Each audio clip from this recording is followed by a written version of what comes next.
Hey everybody, happy Thursday, happy baseball, and let's talk Major League Baseball. Today we got the big debut, highly anticipated debut of Jared Kelenic happening today. Who's ready for that? Much hyped. The game's going to be on MLB Network today.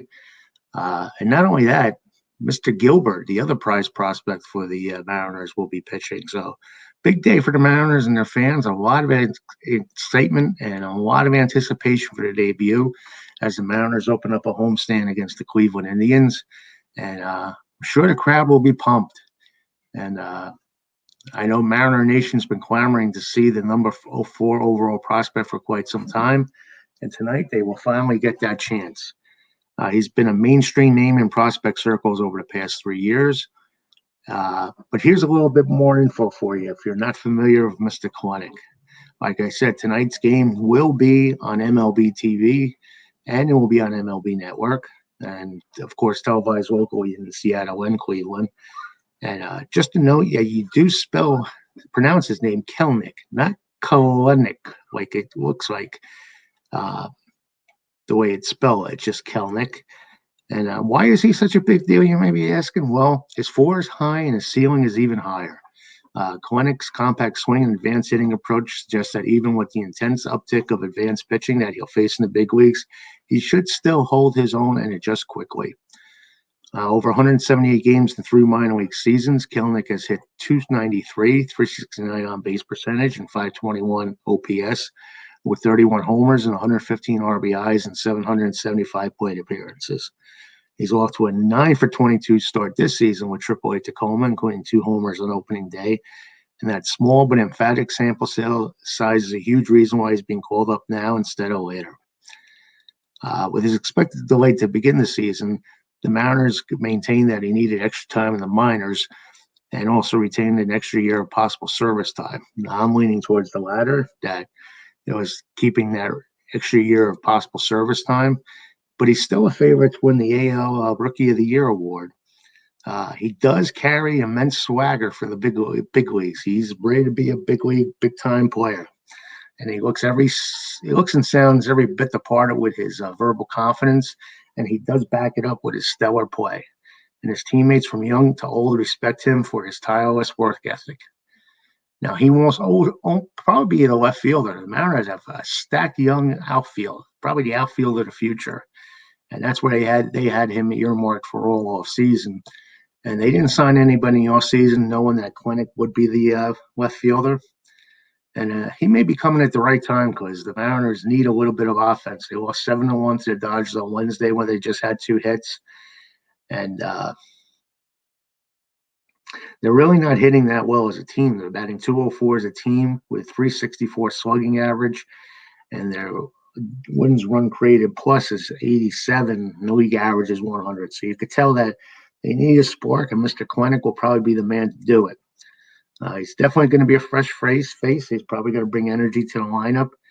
And Jerry DiPoto even said, in some part, we feel he's making progress. Some part, it's time to look at him, and that's coming sooner than later.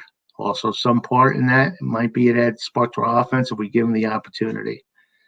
Now, Kelenic has speed and athleticism, and he might even be a center fielder by trade, but when you have Kyle Lewis out there and Mitch Haniger in right field, looks like left field will be Kelenic's spot. Now, that could change over time, but we'll see. Now, what number is he going to wear? He's going to wear number 10. It's the one he wore in big league spring training, and the one he's worn in his limited stint in AAA Tacoma. Now, if you're wondering what all the panting is in the background, that's my good friend Jethro. Hey, Jethro! Jethro making his debut on the webcast. So that's who you hear the panting. So nothing really perverted going on back here, but that's what it's all about. Now, what players does Kelenic remind you of? One of the names is probably Chase Utley. The former Philly superstar struck out less than 20% of the time, had on-base presence at high 300s. His game was more predicated on contact and power, but he was always a threat to go yard. And all these are attributes that make up Kelenics' offensive profile and at least super compact swing that was built from his legs up. And he simply looks like Kelenics' swing. The other comps are Grady Sizemore, whose pitch recognition and play discipline helped him excel into an all-star by age 23 season. Other comparisons, Bryce Harper. He probably doesn't have as much power as Bryce Harper, at least not yet, and he probably has less strikeout potential. But the sweet swings look so awfully similar at times. And he's also drawn comparisons to Finley and Steve Finley and Carlos Beltran. Now, he's from Wisconsin, and it's a state situated in cold temperatures throughout most of the year. And that'll be fitting tonight. It's going to be like 41 degrees in Seattle tonight. And arguably, he's probably the most prominent baseball prospect of all time to emerge from the Badger State, Wisconsin. J.P. Morosi pointed out in 2018 that Kelenic became the first Wisconsin-developed player selected with a top 10 pick in the MLB draft when he was taken number 6 by the Mets. Wisconsin, through the years, has produced only a few MLB standouts, of mere 11 since the draft was implemented in 1965, and accumulated at least 3 wins above replacement per Baseball Reference. And Scott Service, the Seattle Mariners, is one of them. He has a 3.1 career wins above replacement. There are only 7 position players and 5 pitchers from Wisconsin played in games in 2021 in the big leagues. That includes Angels' Jared Walsh, who has been one of the Majors' biggest surprises this season, and Gavin Lux, one of the most hyped infield prospects in Los Angeles' farm system. Now, had the Mariners acquire Kelenic? Well, it was a big trade. Seattle sent Robbie Cano on the remainder of his 10-year, $240 million contract, as well as Edwin Diaz, coming off franchise best 57 saves, to the ambitious Mets in exchange for Kelenic and starting pitcher prospect Justin Dunn. And Dunn's actually done very, very well. He's a foundational piece to the rotation long term. Mariners also acquired Jay Bruce, who's since retired, Anthony Swarzak, and Gerson Bautista, who are no longer with the team. So it's going to be a big, big night. A lot of potential. It's finally here. Kelenic is here. We'll see how he does. Now, how does the timing of his debut affect his contract? Well, he did not debut on or before April 15th, so he will not accrue a full year of Major League service time in 2021. So if he were to remain with the club for the rest of the regular season, the earliest he could reach free agency is not until after the 2027 season.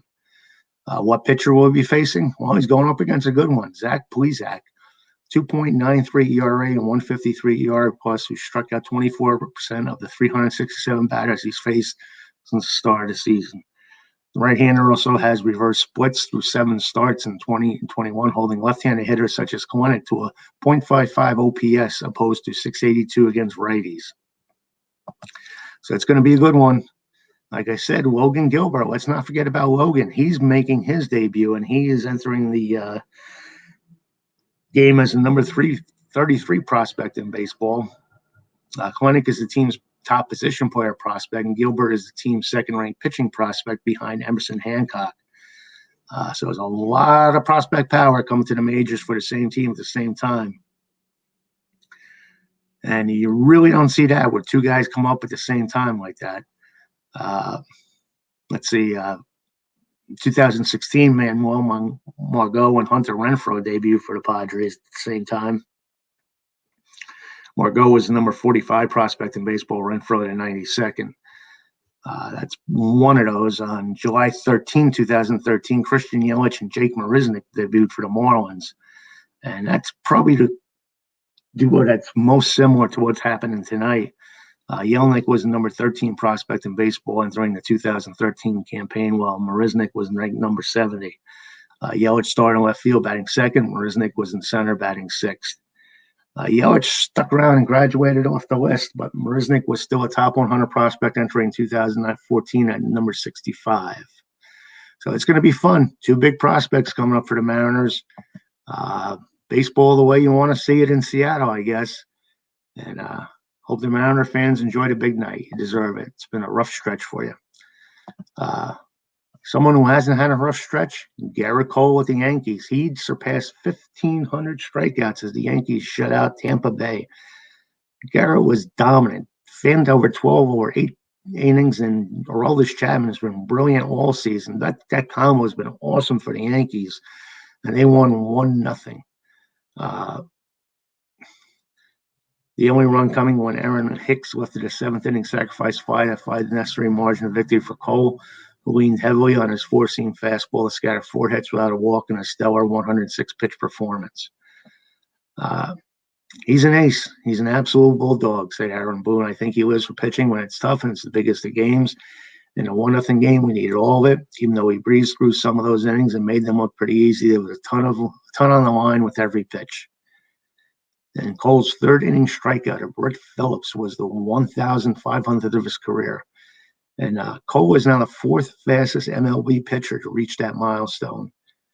Now, the Cole outing marked Cole's first regular season victory over the Rays. Right-hander entered Wednesday's contest 0-4 with 3.91 ERA and 8 regular season career starts against Tampa Bay. However, I put more credence to this. He is 3-0 with a 1.67 ERA and 4 postseason starts against the Rays, including a win in last year's ALDS. Even Cole says, I really enjoy playing in meaningful games. There was a lot going on today. It was a bit challenging to get focused for the game, but once you're in there, it was business as usual. I'll try to keep that mindset all the time. It's helpful when there's a little bit more on the line. So Cole is wheeling and dealing, and so is Chapman. Chapman worked a perfect 15-pitch ninth for his 9th save and as many opportunities, ensuring the Yankees' first series victory at Tropicana Field since May 2019. And those division wins are big. I've always said that that's how you win a division. You got to beat the teams in your division. More often than not, the team that has the best division record ends up being the division champion. Sometimes it's that simple. And what's simple is the Twins need to start beating the White Sox. If they want to catch up, they're falling way behind. The White Sox are for real, folks. Add Andrew Vaughn to the mix. He hit his first homer yesterday, and he launched at 436 feet. Another great day for the White Sox. They're doing it all. The hitting, the pitching, everything. But it was a slugfest yesterday at a guaranteed rate field. 13-8 win victory for the Palehose, and they are looking good. I say the next couple of years, the Blue Jays and the White Sox, they're going to be the teams giving the Yankees a run for their money for AL supremacy.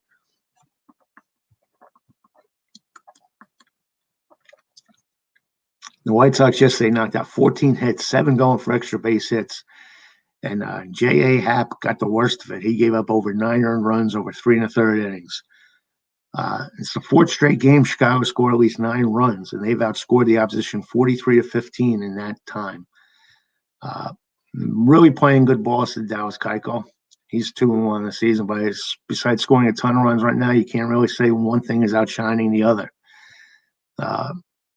Jose Abreu drove in 3 runs with a triple and a single, moving him past 700 RBIs for his career. He made 3 stellar defensive plays at first base, and he continues to look like an American Gold Glove Award candidate. Billy Hamilton matched a career-high 4 hits and was a home run shy of the circle. He admitted going for a lone ball during one pitch in his final bat in the 6th before settling for a single to right. But the Twins need to get that. The White Sox are for real, and we may be seeing some separation between the White Sox and the Twins this year. Could be the White Sox year, despite having Robert out and despite having who was the other one? Oh man, Robert. Oh my God, that's what happens when you get old. You get brain dead. It'll come to me. I apologize, but anyway. We were talking about Kelenic before. Another guy you want to watch the next couple of years, it's not going to happen for a while, is Jason Dominguez. He's a switch-hitting center fielder with power and speed, and he's playing extended spring training, and he's earned physical comparisons to noble names like Bo Jackson, Mickey Mantle, and Mike Trout. And it looks like he could join low-A Tampa later this year. Mario Garza, he's the usual role of Yankees coordinator of baseball development. He's on the Yankees sidelines this week with the big club. But even he says, Jason's a special player. I've been incredibly impressed with him just as a person, his maturity. He's as advertised. He's very professional. He's very advanced for his age. Has been nothing but spectacular to work with as a person and a player. Garza is actually filling in for Reggie Willits, because the Yankee coach is in the COVID-19 quarantine. But Dominguez is really, really doing it. And Yankees may have one for the future there. You don't need to go sign a big bucks prospect that was a free agent. May have one on the horizon. Let's keep an eye on him. He's a good one. Someone coming back, looking like his own self. You know who that is? Yes, you do. It's Hyun-Jin Ryu. He had a couple of unsteady outings since he hurt his glute strain. Strained it, and he had a brief trip to the injured list. And it's been nearly a month since he took the mound for the Blue Jays, but he delivered one of his classic worry-free performances yesterday. And that was a 4-1 win over Atlanta at Truist Park, and this time he couldn't have gotten any better. Blue Jays continue to work with injuries from the top of their roster to the bottom. While they continue to find ways to make this work, the rotation still hasn't settled in. Robbie Ray, Steven Matz have taken turns riding hot streaks behind Rue, while the Blue Jays are still waiting on number one prospect Nate Pearson to find his groove. But we all know that the key to that rotation is real. And over 7 innings and 1-run ball yesterday, he was in vintage form, keeping hitters off balance with his changeup and curveball like he normally does, while pounding away with his fastball and cutter. He mixed in plenty of weak contact too, which allowed him to move efficiently through 7 frames on just 94 pitches. Mattered to Montoya that these were low-intensity innings too. He said there's a big difference between throwing 80 pitches when you're dealing and 80 pitches when you have to battle every inning. Today he was on all the time, and so they were comfortable innings. He had enough. By the time the 7th inning came around to face the lineup 3 times, it was easy for me to send them back. This was also the perfect example of the ace performance that the Blue Jays will need down the road, especially as the postseason battle begins to tighten up. Injuries naturally lead to inconsistencies. So depending on the night, the Blue Jays have need to lean on their lineup or even an individual hitter to carry them to a win. At other times, it's been all hands-on-deck bullpen performance dragging them forward. Yep, it was Rue putting the team on his back, which is a welcome change for the Blue Jays to chalk up a win despite recording just 5 base hits. So Blue Jays, they're going to be in the mix, like I've been telling you guys right along. And they just got to avoid the injury bug like all the other teams. And speaking of injuries, let's see who else is out for the count now. We've got a couple of Chris Bryant, Jake Arrieta, Nico Horner, Ian Happ, all with the injury bug with the Cubbies. Bryant left the game under the weather Wednesday. Arrieta thumb was expected to throw a bullpen session Wednesday morning. Horner appeared to be on track for Friday, but Happ is a tick behind in his recovery from May's 2nd injury. Mike Soroka suffered a setback in his recovery and will require exploratory surgery. It's a tough break for the Braves. D. Gregorius had to exit the game Wednesday against the Nationals due to a right elbow stiffness. They're not sure if the stiffness is related to an elbow injury that kept him out of the lineup for 3 games in late April. Realmuto is day-to-day after fouling a ball off his left knee Tuesday night. For the Astros, Jose Urquidy, they need him. He left the 4th inning due to posterior shoulder discomfort. He's supposed to be the day-to-day. And Odorizzi, through live batting practice at Minute Maid Park, he's on the IL, and he's expected to start a minor league game in the next 5 days. For the Cardinals, who have been playing very, very well, Paul DeJong came out of the game Wednesday against the Brewers with left side tightness. He did not appear in any discomfort during the game, but he did get hit by a pitch on left side Tuesday. And the Cardinals placed Carlos Martinez on the 10-day injury reserve, retroactive to Sunday, with a small right ankle injury. Martinez, believe it or not, said he hurt his ankle celebrating Jack Flaherty's home run on Friday. How often do we see that? A celebration leads to injury. Andrelton Simmons for the Twins exited the loss against the White Sox. He's day-to-day. And that's about it. Jeff McNeil departed Tuesday's game against the Mets with body cramps. Uh, Almora for the Mets, who made that fantastic catch in Wednesday's game when he crashed face first into the center field wall, uh, was placed in the IL with a left shoulder contusion. And Steven Strasburg pitched 62 pitches in 4 innings in a single game on Tuesday. He's on the IL with right shoulder inflammation. So there's your injury report. It's that time of year where a lot of people seem to be getting hurt every game, and we'll see what happens there. You don't want to see anybody hurt, that's for sure. One team that seems to rise above it all the time is the Houston Astros, and they went yardy yesterday against the Angels. They were looking good yesterday. They were blasting the ball. They had 5 home runs in a rout of the Angels. Altuve, Gurriel, Tucker, Alvarez, and McCormick totaled 1,942 feet in home run distance yesterday. And that lineup is solid. 1 through 9, they can all hit. And I think the Angels will agree. And the Angels, I don't know what's happening with them. They're struggling. But the Astros, when they get hot, and they'll be the first to tell you homers come in bunches.